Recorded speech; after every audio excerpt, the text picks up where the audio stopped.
Yung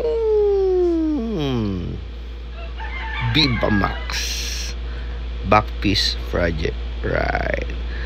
Yeah. Siguro mga 6 session na to. Yung Geisha fully healed na yan, yung Kitsune saka yung Tiger.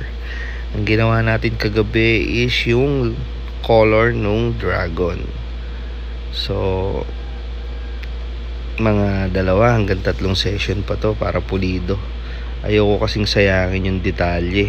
Kumbaga ang napatunayan ko kasi ngayon is slowly but surely lang. Kumbaga puliduhan. Hindi pa tayo pwedeng gumawa ng mga malit, binababa pa tayo.